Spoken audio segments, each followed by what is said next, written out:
Welcome back to the channel, guys. Today we're going to be talking about why I think the AIM-9M should not be added to the live server, at least not yet. And I think I have a pretty good valid reason of why this missile shouldn't be added to the game. So for starters, the AIM-9M is an upgraded version of the AIM-9L. It has better flare resistancy, a lot better, and the newer models of the AIM-9M actually pull slightly better. But the one we have in game is pretty much the same as the L, except that it has a new little feature that makes it very flare resistant. The ECCM, that will basically ignore flares for the most part.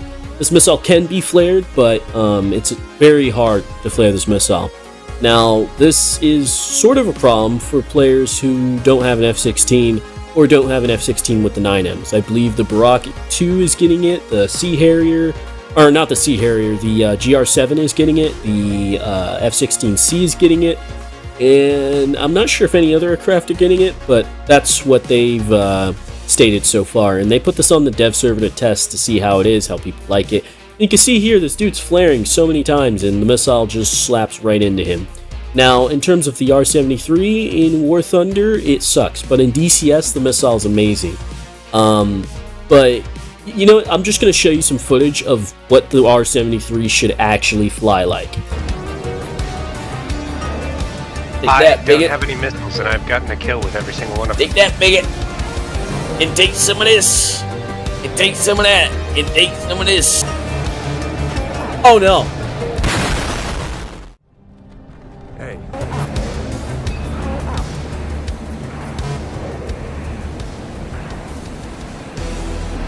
I think this is a good representation of why they removed the R-73. I think it's a great representation. You can see that in DCS the missile likes to actually pull inside its circles instead of doing big circles, and that's mostly because Gaijin modeled the missile wrong, I guess. Maybe the engine can't run physics like that. I don't know. Anyway, the missile, it's not as flare resistant and it doesn't pull into its circles like it should in real life. And you know, this is a major problem. And this footage right here is actually before the live server, or before they implement the R-73. So it's still work in progress. They could still fix it, of course. But as of now, it's pretty dodgeable. I think it should be added to the game regardless, because the R-60 just sucks. No one wants to use that. You literally dump one flare and the R-60 will veer off. And you could say, oh, they have the R-27 AT, the ER.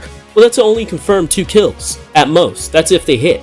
And radar missiles, you can always dodge them by just flying low enough, so that negates the ER. And then the ET, you can just flare it. It's not super flare resistant. In fact, the 9M is more flare resistant than the ET, or the R-27 ET. So, you know, those arguments I just throw out of the water. And then the fact that the F-16C and the Barak and the ADF are able to vastly outmaneuver the SMT in a dogfight. I've done a couple tests with it, and usually the F-16 is going to win, even if the MiG-29 has the R-73s. So I don't see why adding the AIM-9M was a good idea. I think they should save it for a future date, but like right now it just doesn't make sense. The F-16 competes just fine against the SMT. And this is coming from someone who mains the F-16. Like, I know that jet inside out. It's a very good jet. Even the ADF versus the MiG-29 we have in game now, I would consider is better, just at least in maneuverability. So I don't see why, like, you know, I don't see why we even need the M, especially if it's this potent. And another big thing is, I don't want them to nerf this missile, right? Let's say they add the 9M just to make players feel like, oh, okay, you know, at least NATO gets something to counter the R-73, which we already have something, the 9L. Let's say they nerf the 9M, right?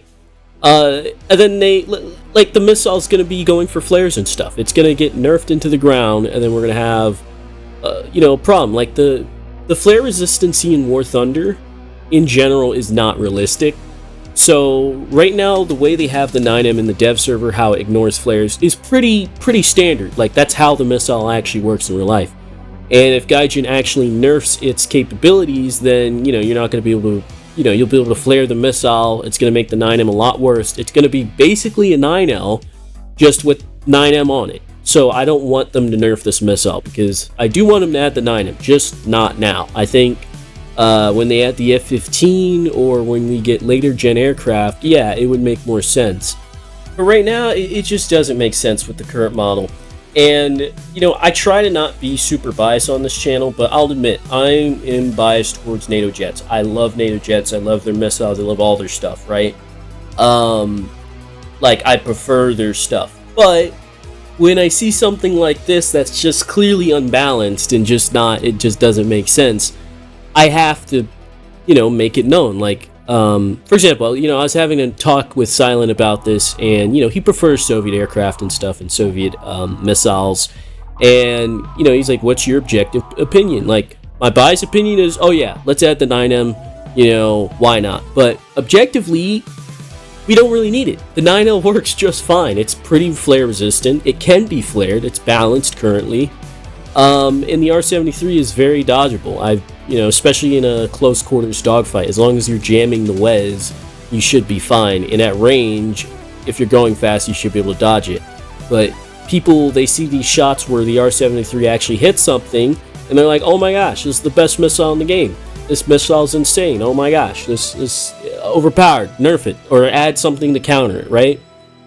And a counter is not always going to fix the problem. I mean, the R-73 is going to be in the game. It's still going to be launched on Phantoms and stuff. And then another thing is, there's not a lot of MiG-29 players to begin with. I can just, without even looking at stats or anything, I don't have to look at anything. I already know there's more F-16 players in War Thunder than MiG-29 players. It's just how it is. You rarely see MiG-29s in matches anyway. Yet, people are freaking out like, oh, they're the most overpowered thing in the game. They're really not. I mean, they're good. Don't get me wrong. They could kill a lot of things. But with the current way they are, with like the R-60s and stuff, they're not really good. I mean, they have 2 good missiles, and the rest are pretty much crap, the R-60s. So giving the R-73 they should have did that like maybe a patch ago. But, you know, they're doing it this patch, luckily. Even though the missile's still not modeled correctly, they're still adding it. But in terms of like the F-16, like, if I take this thing in a dogfight versus a MiG-29, like, this thing's gonna win 9 times out of 10. You know, if like you put the same pilots in both jets, I've yet to find like a MiG-29 that can exploit the F-16 in a very meaningful way. I don't see it. You just go for the right fight and then you kill the guy, or you just turn into the first circle and kill the MiG-29. Now, whether the flight models are correct, who knows? Who really knows at the end of the day besides a real MiG-29 pilot and an F-16 pilot? What I do know is that adding the R-73, I think that's fine. Adding the AIM-9M, I don't think it's a good idea. Tell me what you guys think in the comments down below. Do you think my argument is invalid? And if you do, tell me in the comments down below why. But I think a lot of American mains or NATO mains, they're just prematurely freaking out about the R-73. That's what I think. Now, when this live server does release and the R-73 is fully finished and the AIM-9M, maybe they'll balance things out. Hopefully they don't nerf the 9M. Hopefully they just take it out and just keep the 9L, because I do want it to have its performance when they actually add it. But yeah, maybe things will change in the live server, but who knows? It's only going to change if players actually voice their opinions. Other than that, thank you guys for watching. You know, join the Discord down below if you guys feel like it. Like, share, and subscribe. It really does help the channel grow. And last but not least, at the end, I'll be putting up a little video. It's a War Thunder series that we've been working on, a cinematic series. So go check that out if you guys are interested. And God bless you guys. Take care.